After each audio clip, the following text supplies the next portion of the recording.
அல்லது தேவ தயவு நீ குணப்படும்படி உன்னை ஏவுகிறது என்று அறியாமல் அவருடைய தயவு, பொறுமை, நீடிய சாந்தம் இவைகளின் ஐஸ்வர்யத்தை அசட்டை பண்ணுகிறாயோ? அசட்டை பண்ணுகிறாயோ?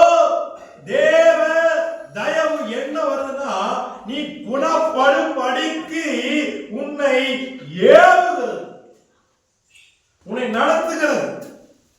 நீ உன்னை எதற்காக கர்த்தர் ஏவுகிறாரே? வேதத்தை வாசி, காலையில் முறைகள் போட்டி சமூகத்துக்கு போ, ஞாயிற்றுக்கிழமை சபைக்கு போ, தேவ சமூகத்தில் எல்லா காரியத்திலும் கலந்து கொள்ளு, தேவ சமூகத்தில் முதலாக நில்லு. ஏன் ஆவியானவர் உங்களை ஏவுகிறார்னா, நீ குணப்படும்படிக்கு. அல்லேலூயா. ஆனா வேதம் சொல்லுகிறது, ஐஸ்வர்யத்தை அசட்டை பண்ணுகிறாயோ? அசட்டை பண்ணுகிறாயோ? ஐஸ்வர்யம் நமக்கு வரணும்னாலும் தேவனுடைய தயவு நமக்கு வேணும். அல்லேலூயா. எல்லாரும் நினைத்து கொண்டிருக்கிறாங்க ஐஸ்வர்யம் வேணும். ஐயா, ஐஸ்வர்யம் நமக்கு இன்னைக்கு வந்து நாளைக்கு பின்னாடியே வியாதி வந்தா, பின்னாடியே ஒரு பிரச்சனை வந்தா, நீங்கள் சேர்த்து வைத்த அத்தனை ஐஸ்வர்யம் அங்க இது எதுக்கு? உங்காம திங்காம இல்லைங்களா?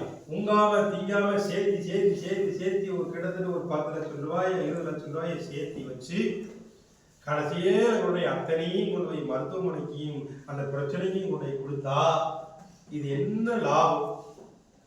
இதுக்குத்தான் இவ்வளவு பிரயாசப்பட்டமா?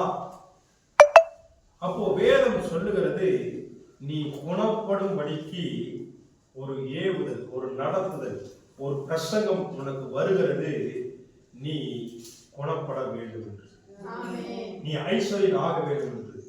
ஆனா வாரம் முழுதுமாய் பிரசங்கத்தை கேட்டு கேட்டு கேட்டு கேட்டு கேட்டு நாம் முன்னுக்கு வராதபடி இப்போ என்ன செய்யறோம்னா அசட்டை பண்ணுகிறோம்.